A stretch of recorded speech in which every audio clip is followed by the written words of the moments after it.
Thank you very much, Sister Kut and Sister Lily, for today's puja. Now let us welcome Brother Tan to begin his Dhamma sharing. Brother Tan, please be invited. Sadhu, sadhu, sadhu. A very good morning to all. So welcome back to this session, and I'll continue with how the Buddha inspires us and what are the qualities we should try to emulate. Of course, there are many of these kind of qualities, lah. But we'll just pick a few that we will try to emulate slowly and try to improve ourselves. Okay? Okay, so in Buddhism, we always talk about wisdom now. Wisdom is our salvation. We talk about wisdom, right? And we must cultivate this wisdom, and that is our salvation. Okay, so that is what we are saying. Anyway, for the benefit of the new Buddhists today, if we are new with Buddhism, a quick reminder about the five precepts. Now, sometimes people will think the five precepts are vows, they are not vows actually. If we are just saying that we try to restrain. We always say that we take this precept to abstain from killing. We take this precept to abstain from stealing, to abstain from sexual misconduct, to abstain from lying, to abstain from the effect of intoxicants. So that is our five precepts. It is about self-restraint. Yeah? They are about, this is the Buddhist version of the code of conduct, we say. It helps people to behave in a moral and ethical way. Otherwise, people become very immoral. So this kind of thing we just say we will not do. We restrain ourselves as a cultivation. Cultivation for the eventual wisdom. The eventual wisdom which is our salvation. So these five precepts, we ensure that we are living a morally good life. We say, it helps us. Why? Because when you live a morally good life, it helps you to get rid of suffering and achieve enlightenment eventually. So the self-cultivation is cultivation also sometimes about non-violence, the extras. It has big effect, the five precepts. But we just pick a few that we want to emulate. So this precept is about cultivation of non-violence. So the precept that enables the journey to experience the root and meaning of the root meaning of itself. Right? So initially the students obey the precept. Yes, very good. We should learn to obey the precept of non-violence, no killing, no stealing, no sexual misconduct. These are all violent, sometimes, because if you are caught in the event of abusing this, there'll be violence, and there'll be violence. So eventually she or he will embody non-violence and cherish a tone of quality of life, leading us to realize the pains of rituals and the rituals of pain. That's why the Buddha says we let us not go to the extreme. These are rituals of pain and the pain of rituals. So we will just avoid all this. Because you see, so non-violence means we will not be violent to our body also. That is non-violence. Not only to others, but to ourselves. So some of these practices in the good old days or in the bad old days are very violent to ourselves. So these rituals, like the pains of rituals, they like to punish themselves and all that. And then also the rituals of pain, So this is what we say, we avoid. And then, okay, so that is just briefly to introduce Buddhism to the new viewers, if there are any new viewers with us. So that is Buddhism, very light and easy. Just cultivating ourselves. Okay, now coming back to our subject of the Buddha is always successful, we said last time. I think we mentioned it last week, but we will just repeat here and there and emphasize on certain things that we want to emulate. The Buddha has always been successful because why? His teachings are always practical, we say. Practical and appropriate for the listeners. That's one. And then we say that his teachings include lessons in basic and good manners. Morally upright and ethical living. Just mentioned the five precepts. His teachings are always practical and appropriate for listeners. This is important, because his teachings are appropriate. He does not, okay, we'll come back, we'll come to that later. Huh? So his teachings are also timeless, we say. Timeless, that means akaliko, that means still can be used today. Although he taught this over 2,500 years ago, they are still very, very, very applicable today because what he teaches is of universal truth. Yeah. Okay, so what do we mean when we say that they are always practical and appropriate to listeners? We say that the Buddha's teachings are always practical and appropriate for listeners. Because when the Buddha goes to a gathering, his advice to the monks, and how is a monk one with a sense of social gathering? You must have that sense of social gathering, correct? That is the case where a monk knows his social gathering. This is a social gathering of noble warriors. That's what he says. You know that you are among warriors. Must speak like one. This is a social gathering of Brahmins. You know this is a social gathering of all the Brahmins here, all the Brahmins. Must know, you must speak their language. Or it is a social gathering of householders. Then you must teach them the way to be a good householder. So you must know, if you're in the gathering of householders, you speak language of the householders. And also, this is a social gathering of contemplatives, people who contemplate a lot, and you speak differently to them, right? Not everything is applicable for everybody, in short. Here one should approach them in this way, stand in this way, act in this way, sit in this way, stay silent in this way. Okay? But if he does not know his social gathering, then what happens? This is social gathering of noble warriors. This is social gathering of Brahmans. This is social gathering of householders. This is a social gathering of contemplatives. Here one should approach them in a way, stand in a way, act in a way, sit in a way, they say, speak in a way, stay silent in a way. You wouldn't be said with a sense of social gathering. If you don't do that, if you do that, you wouldn't be said that you got no sense of social gathering. That's what we say. You must be able to behave like them, talk like them, then you share your knowledge with them. When you're with warriors, you speak differently. When you're with the Brahmans, you speak differently. When you're with the contemplatives, differently. You're with householders. This is very important today because most of the time we are addressing the householders. In today's world, I think most of our Dhamma sharing, the majority of the people who listen to you, who are these people? 99%, I think they're all householders, So we must speak the language for the householders. Then they will benefit. That's what the Buddha says. You must know your social gathering. That's why he's successful. The Buddha is very successful because he knows his social gathering. Correct? So that is very important that we have to know that also.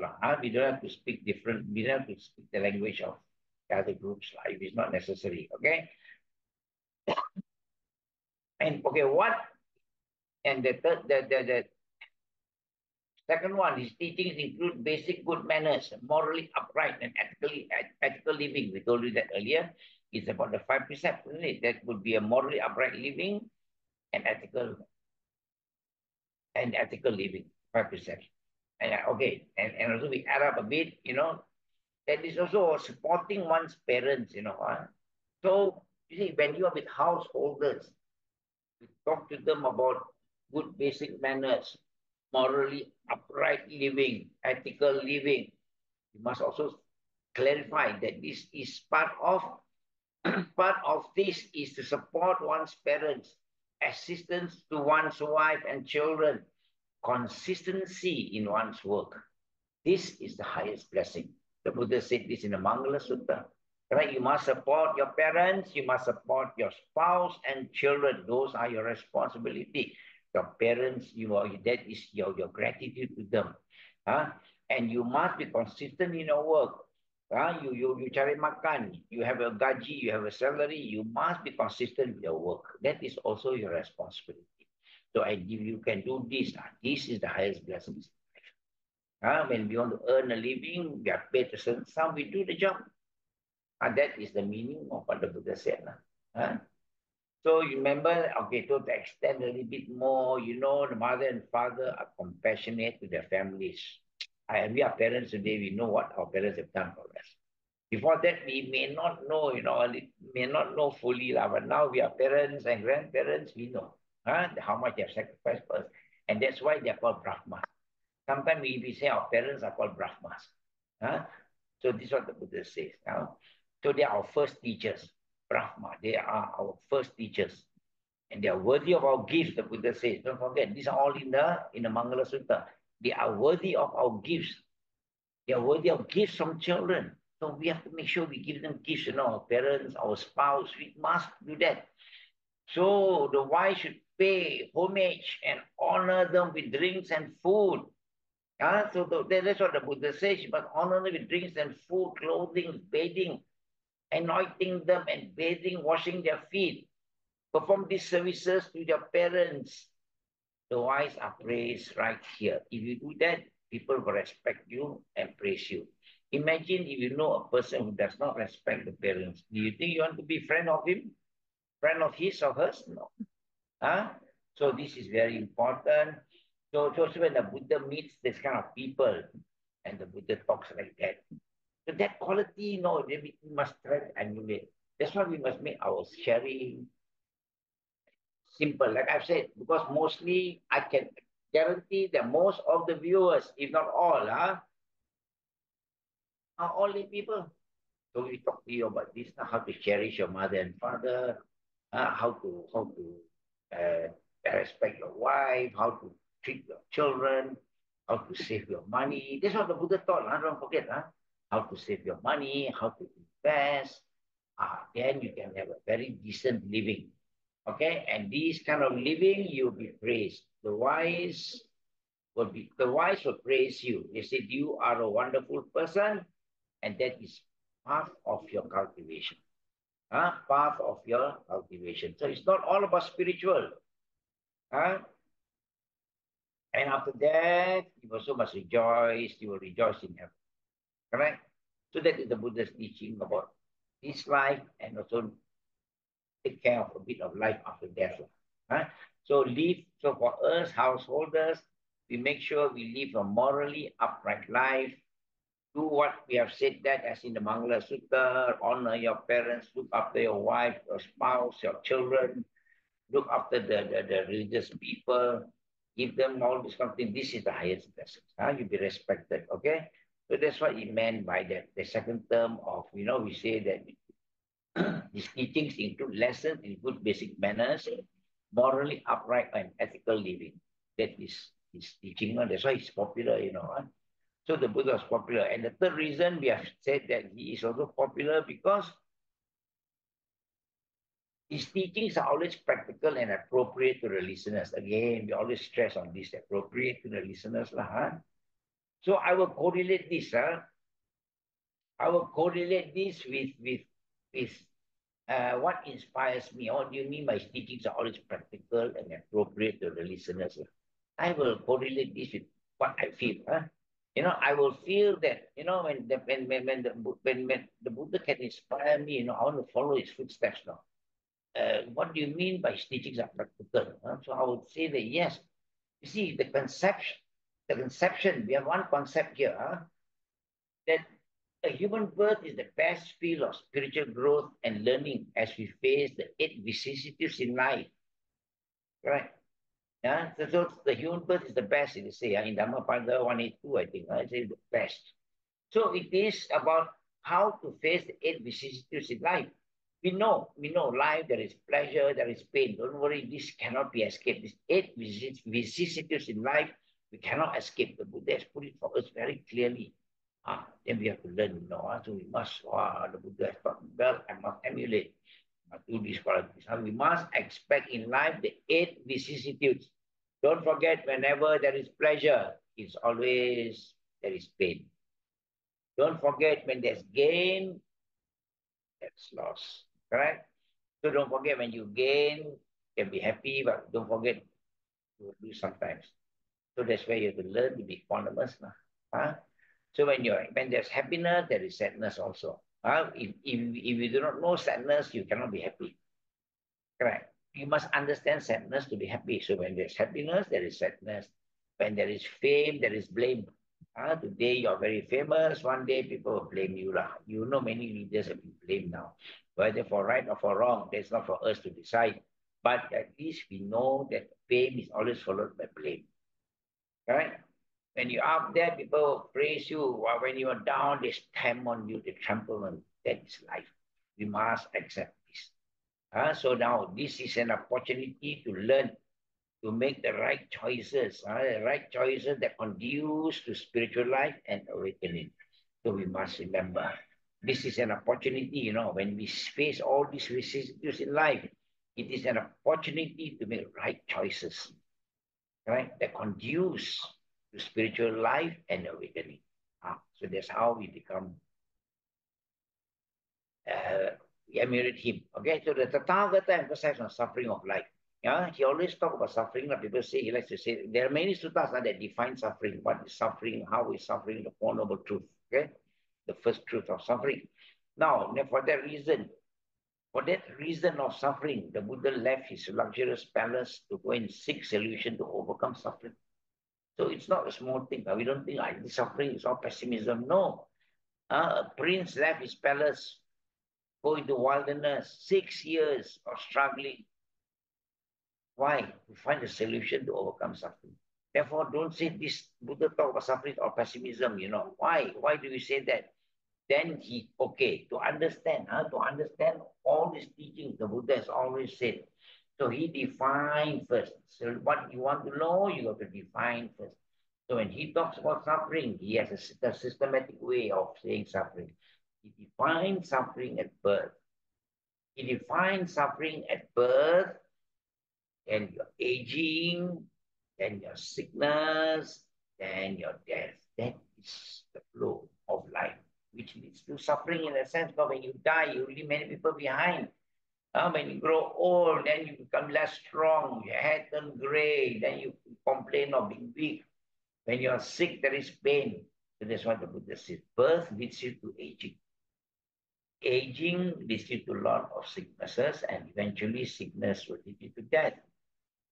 Right? Why? We want to talk about suffering again, because the Buddha says, if you do not know suffering, let's say we do not know suffering, then you will not know happiness. Right? It's only when we know suffering, when we get out of suffering, we feel happy. So without suffering, you will not know happiness. Right? So it is very important that the Buddha spoke on suffering all the time, because without suffering, you will not know happiness. Without suffering, you will not know what is ultimate bliss. Because we know suffering. So you do not know how low you are until you fly. Then you see, there's people are all very low ground now. Or you live on a mountain, then you know how low the people are. So again, we say you do not know darkness if there is no light. If we all live in darkness, nobody knows what is brightness. Unless there's light. So that is. So don't take it as pessimism and say right? So the Buddha's teaching on suffering is not pessimism. He finds a solution for us. Okay. So the fourth quality, we always say that the Buddha's teaching, why do we say his teaching is timeless? Buddha's teaching is timeless. Akaliko. Why? Because his teachings will eventually, for me, my views are like this. His teachings will help me to overcome conflict. So the subject of conflict comes in today. Right? His teachings will teach us to overcome conflict. Right? So what he does is he will define conflict. Then he will teach how to avoid conflict. Right? And then he teaches how to overcome conflict. So he has a systematic way. First he will define, then teach how to overcome. Define or understand something. Then you can overcome something. If you do not know, you don't define suffering, what are you overcoming? You cannot overcome anything until you are very clear with it. So the Buddhist way is by understanding conflict, avoid that conflict, and you overcome that conflict. So that's how the Buddha teaches us. So in short, we say the Buddha teaches us how to realize true and lasting happiness, that Nibbana. So with suffering, there is nibbana. Okay? So now here, what conflict we talk about today, we will try to understand a little bit more on how to overcome our conflicts in life. It is very practical teaching and very important for us again. For us how to understand what is conflict in life. He taught us to understand and overcome conflict. Yeah? So what is conflict? And the Buddhist analysis of conflict. What is this conflict? So the Buddha analyzed conflict for us. He taught, he will teach us, the Buddha taught us how to understand conflict. When you understand, you can overcome. Okay, so now first subject is what is conflict. You have to understand what is conflict. Right? If you don't understand conflict, what you want to overcome? Overcome what? Until you understand conflict. So the Buddhists very systematically define conflict for us. The Buddha taught us the blame for conflict lies within in the unskilled habits of the mind. Yeah? Rather than without. It's always within our mind. Those habits, those unskillful habits that we have, those are causes of conflict. The culprit in this case, those unskillful ideas in our mind. In the Pali term, the Buddha calls it the culprit in this case is the habit called papancha. Papancha. The Buddha uses the word papancha. Okay? So it is hard to find a precise English equivalent for this term. I need to say what is papancha. Proliferate and all kinds of things. But okay, then the Buddha explained to you very clearly in many suttas, We'll just pick one or two suttas for us to understand why we have conflict. Why we have conflict. However, clear analysis on how papancha arise, how this conflict or this mind that causes conflict arise, and how it leads to conflict, and how it can help us find and how it can help us to define the word papancha. But it's not important anyway. All we know is how to overcome conflict. What is the cause of conflict in this case?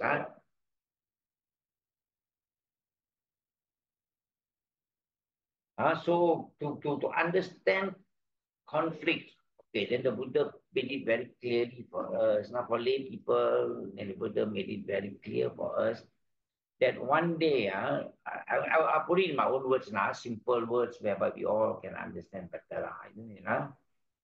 I've got many of these devotees from Malacca, very senior people who like to listen to my talk because I use simple words lah. Because I cakap bahasa Melayu, dia orang lagi faham lah.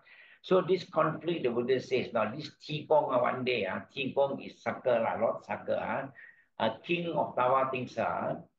So Tikong also one day was very confused lah. He says that this is in the Saka Pangha Sutta, You can read on your own later, but I just give you a brief summary for you to understand what is this conflict all about. We must understand, So the Buddha explained very clearly.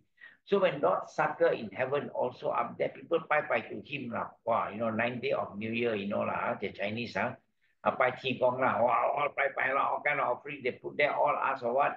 Ask for peace, ask for life to be very conducive, soon, peace and prosperity. All ask for very good, wishes on, Everybody asks for life to be very conducive lah. In Chinese kita kata sun lah, kita mau life to be sun, okay lah.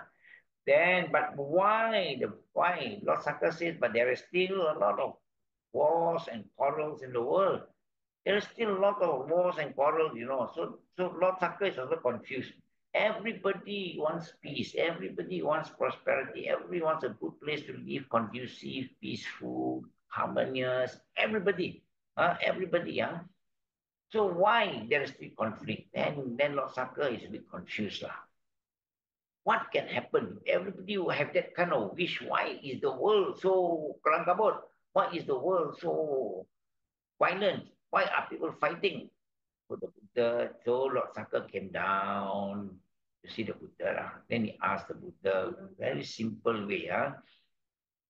So he asked the Buddha, you see, everybody all ask for good things, but why is there still conflict in the world? And the Buddha says there is still conflict in the world Okay, put it in the words. The Buddha says, Saka, the Deva king, asked him for his first question. Fretted with what, dear sir? Though they think, may we live free from hostility, free from violence, free from rivalry, free from ill will, free from those who are hostile. Everybody asks no. Huh? Also, the Devas are the same thing. The human beings, the Asura, the Nagas, the Gandhavas, all ask for these things.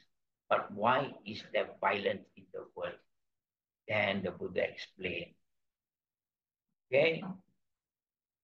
Says that all these people ask for all these good things. There is still war because of this very important criteria. Remember, what is the cause? Remember very well. This is the Buddha says because of envy and stinginess. The Buddha says because of jealousy and stinginess. Kita kedukut sikit lah, barang kita tak mau kasih orang tak mau ambil lah. Macam lah, that is what is the problem lah. We are envy. That's why when we define mudita, remember last week we defined mudita. Mudita, see, when we are happy with those lower than us, people who are lower than us, when they benefit, we're happy for them. That is not mudita, that is compassion, correct lah. We are happy because, we are happy. See the poor person has got $1,000 lottery, we're happy. But that is mudita lah. We are feeling compassionate for him that he has that fortune. But when a person is more successful than us, when he gets something, do we feel that kind of happiness? That is what we have to ask. We don't feel that happiness, no. When somebody more successful than us gets more success, jealousy may seep in. That is the danger. Jealousy may seep in, and then we become stingy. We won't support him anymore. That is the problem. So if we can feel equally as happy as that one lower than us who benefited and the one above us also benefit, if we can feel that same kind of joy, that is the mudita. So when you have that mudita, then there is no stinginess, there is no jealousy. So this altruistic joy is very important. One of the 4 Brahma Viharas, they are very important for you to overcome this jealousy.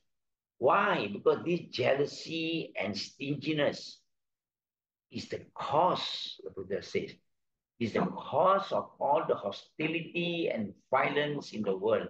Free all the rivalry, all the ill will, and all those hostility. Why? Because of this jealousy and stinginess. You see? So we have to realize, So we must emulate the Buddha now, lah. Since the Buddha always must remain in the state of mudita. So we must try to cultivate, because this mudita will help us to overcome this main cause of all this rivalry and hostility. That's what the Buddha says. That the cause is envy and stinginess. Remember, when the poor person gets benefit, gets a fortune, we are very happy. But when somebody above us, we feel differently. That is the danger. How we say. So that is what we say, that we must cultivate the mudita. We must be equally as happy. Then that happiness for somebody above you to benefit. If you can share that happiness, that is what we want. Okay? That is what is mudita. And that mudita is antidote for this envy and stinginess. Okay?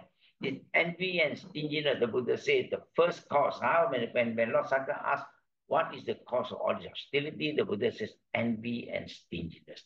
Which is why, even though they think, may we live free from hostility, free from violence, free from rivalry, free from ill will, free from those who are hostile, they nevertheless live in hostility, violence, rivalry, ill will with those who are hostile. That is the problem. The Buddha says the cause is envy and stinginess.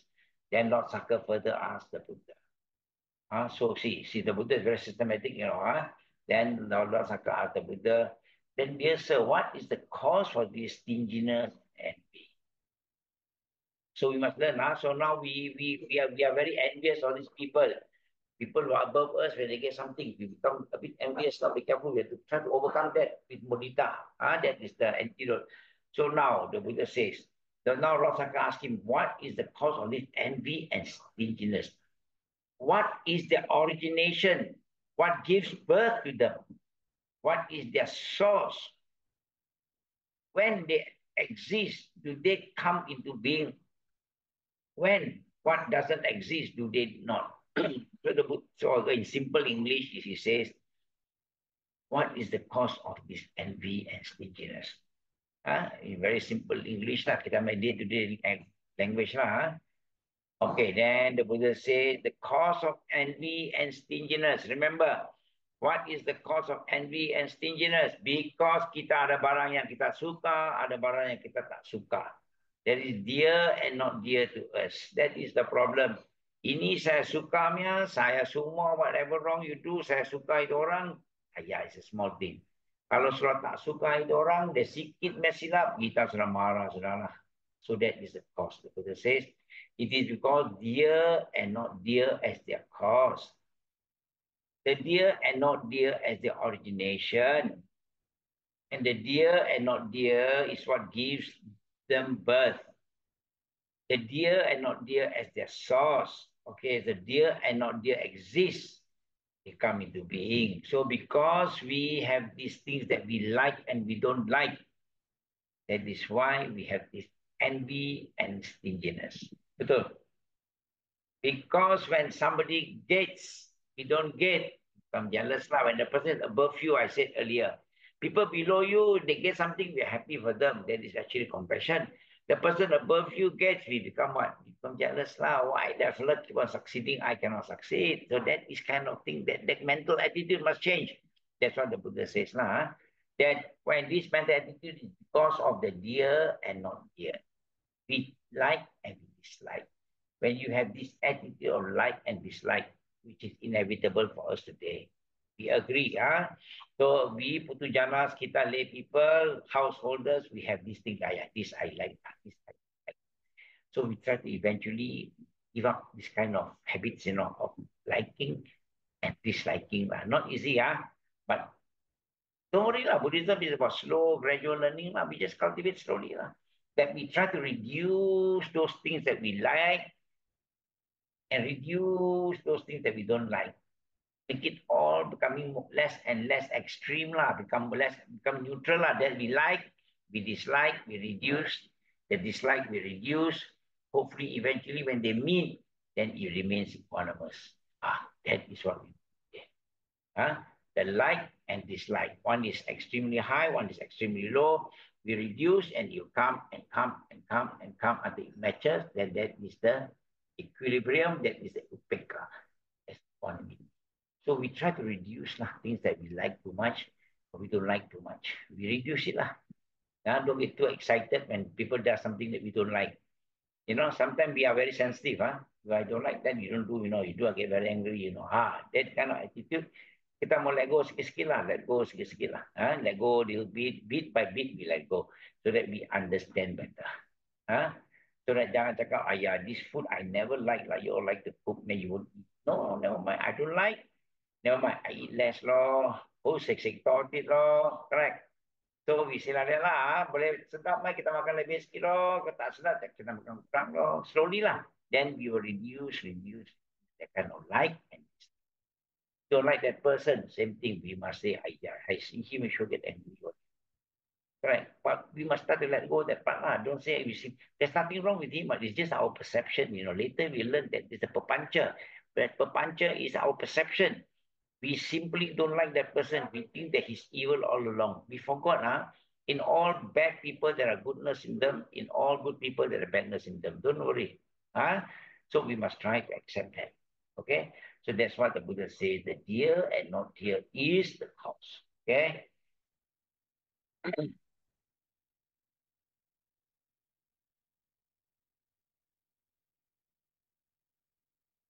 So then Lord Saka is still not okay. Lord Saka is very happy with the explanation. And then Lord Saka asks again, so dear and not dear as their cause, have desire as the origination. What does that mean? So Lord Saka asked the Buddha again, is there not there? What is the cause actually? You know, macam I said just now, kita ada suka, ada tak suka. On mixture lah. Life is like that lah. But we reduce disliking and disliking lah. We reduce until it meets the equilibrium. That is perfect lah. So now, then Lord Saka says, then what is the cause? Okay, the Buddha's idea is like that. You must understand it, then you find the cause, you know. You must understand the Buddha's explained to you there and not there. Then say, what's the cause of there and not there? Then the Buddha explained that it's there and not there. The cause is desire. Right? Because we desire, we don't get. So we become jealous now, become dear and not dear to us now. The dear and not dear is because of the desire. Because we have lots of desire in life. We don't get, we marah lah, you know. Don't get me, desire becomes not dear to you lah. You're jealous, and this becomes sour grapes lah. In short, it becomes sour grapes lah. You don't like it lah. It's also sour grapes lah. Okay. Okay, itu anggur masam lah itu, sour grapes lah. So, okay, so that is the cause the Buddha says is the desire. Desire is the cause, you know. So then the Buddha elaborated again, you know, and what is this desire? What's the origin of the desire? You know, and the Buddha, and then they say there is the thinking lah. The thinking lah. Thinking of what? I'm going to make it short for you. The title of this sutta that I'm talking about is called Saka Pangha. You read now. I have given you the introduction and all these things. You should be able to read and understand it better now. So now, then the Buddha says, what is the cause of this desire? Is the cause of thinking. Thinking is the cause lah. And this thinking, sometimes, what is the cause of thinking that you like and you dislike? Correct not? Thinking is neutral, you know, don't worry. But when you think, okay, I'm going to conclude for you this is super very quickly. When you think, thinking is neutral.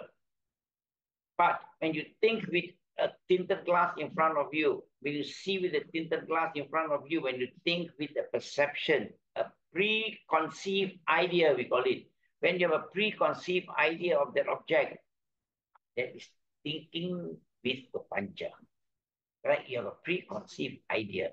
And then when you see, thinking comes in and coming adulterate your mind, you know. This papancha, actually, for this case, it's more negative lah. Although it can be neutral papancha. But in this case, when we talk about conflict, this papancha is all a negative papancha. Mostly they are negative papancha. So they will kind of confuse you. What is thinking?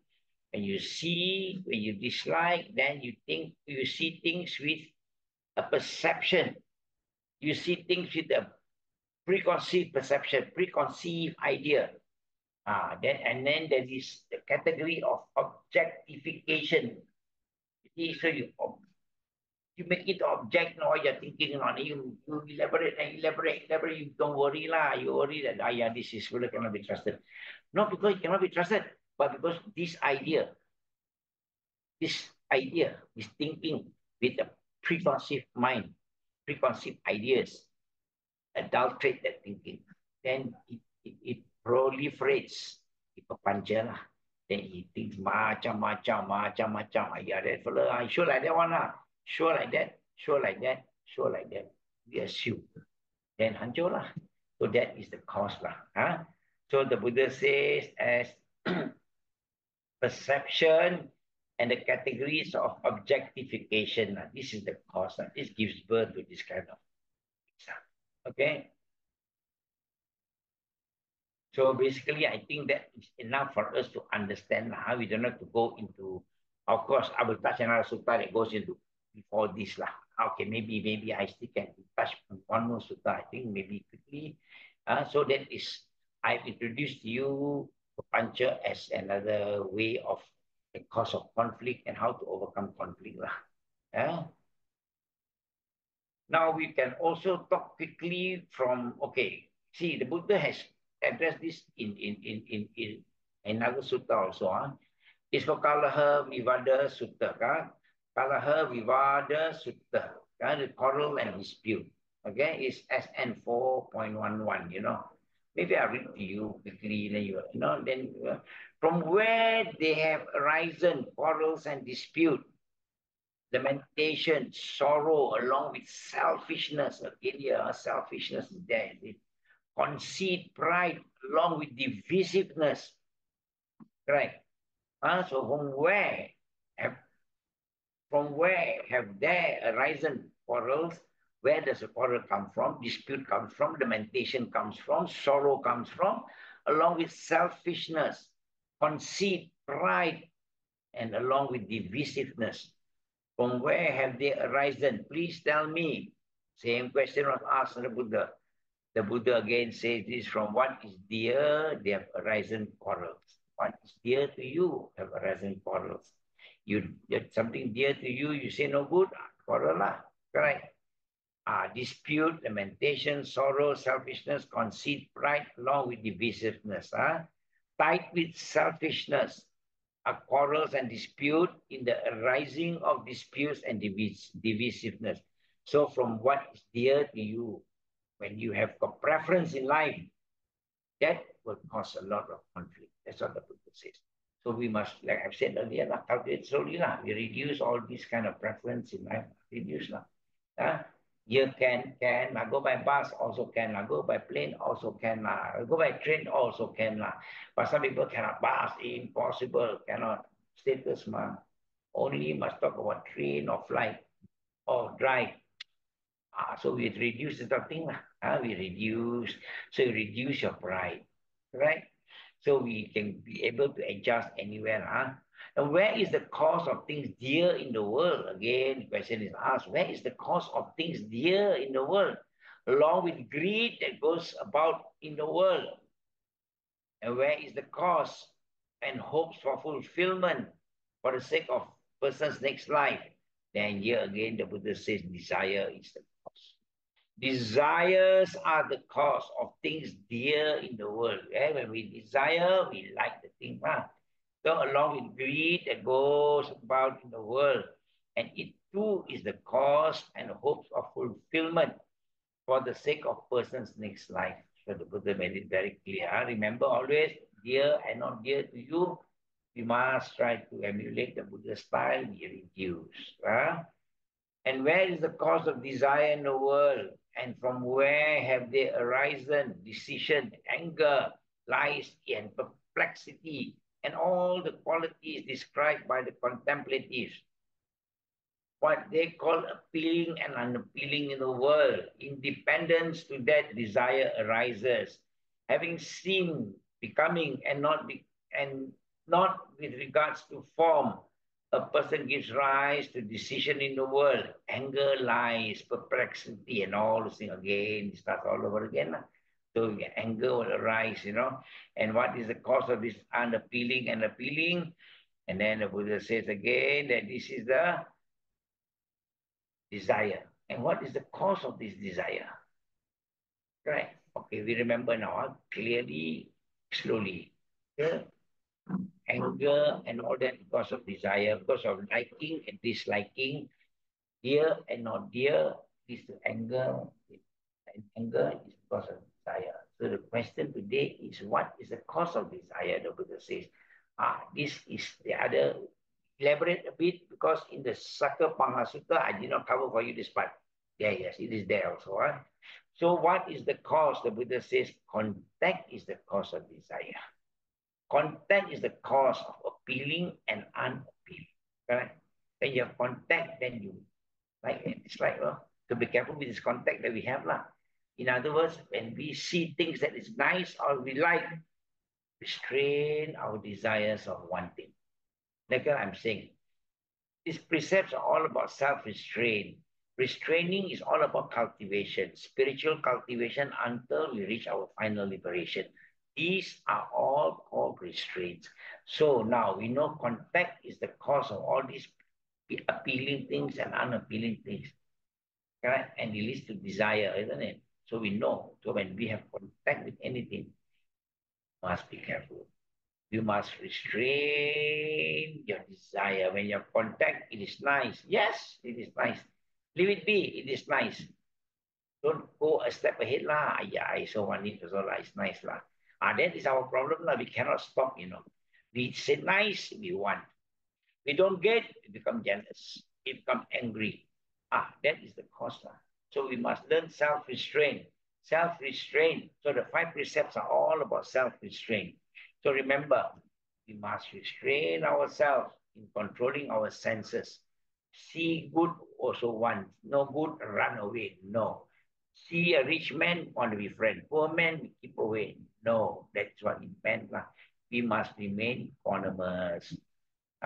See good things, good. This is good. If there's any use for me at home, no use. I won't buy. Like that lah.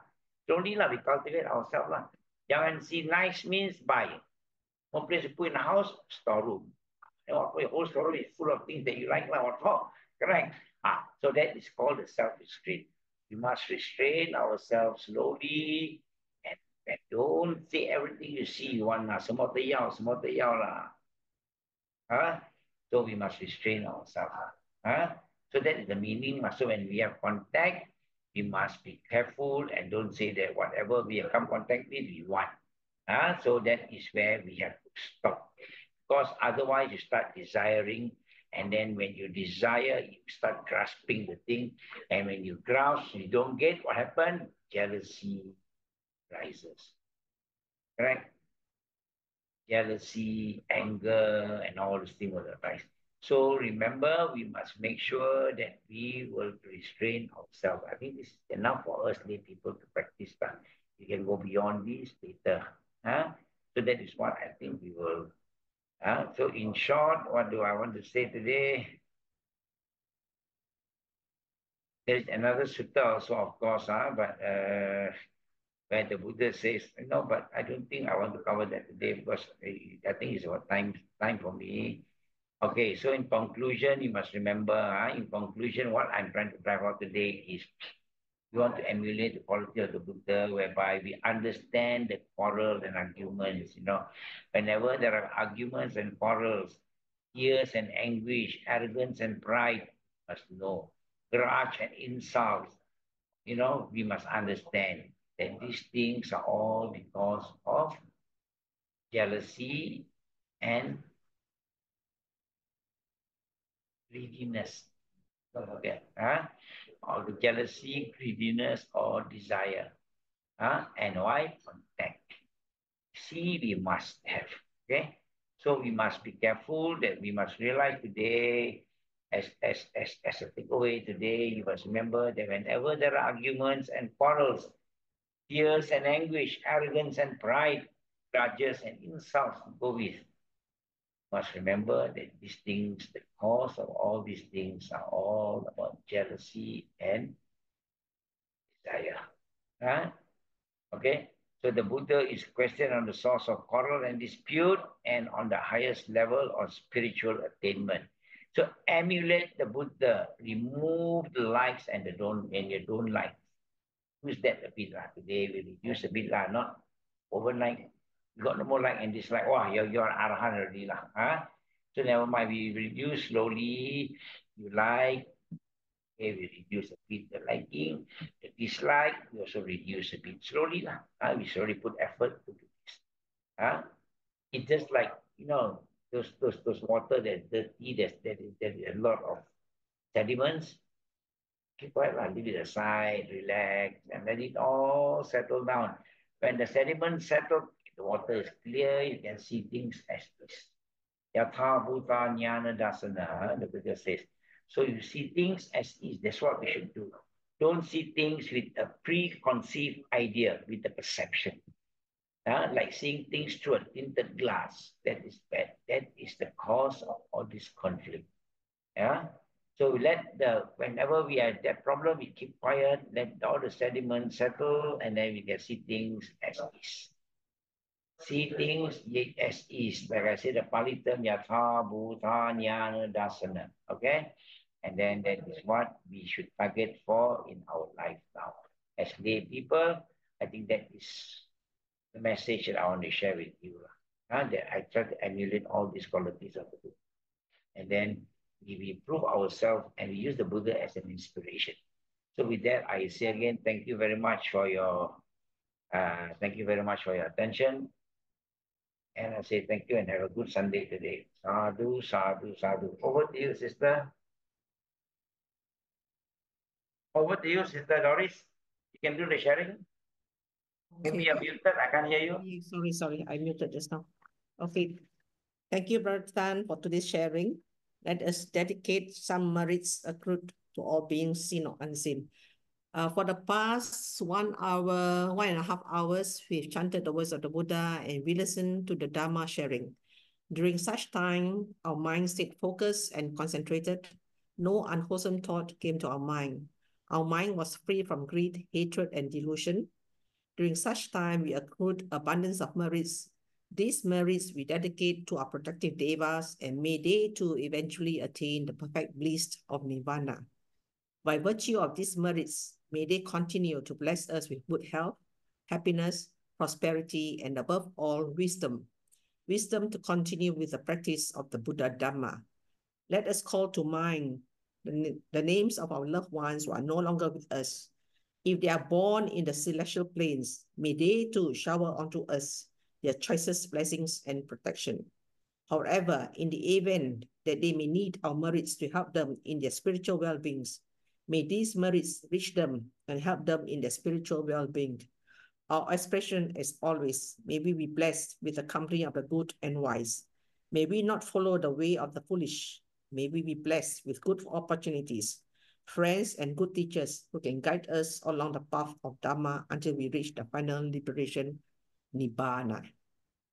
Akka sattha cha bummatta devanaga mahiddika punyantang anumoditva chiram rakhantu lokasasanang etthavata cha amhehi sambatang punya sampadang sabbe deva sabbe bhuta sabbe sattha anumodantu sabba sampatti siddhya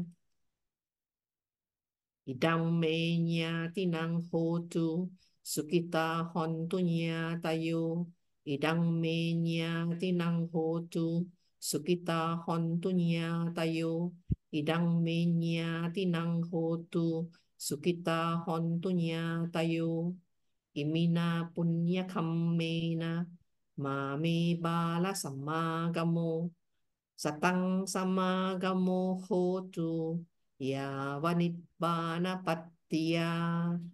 Sadhu, sadhu, sadhu. Thank you for watching. For other videos, please visit MSBS Facebook Live. Thank you.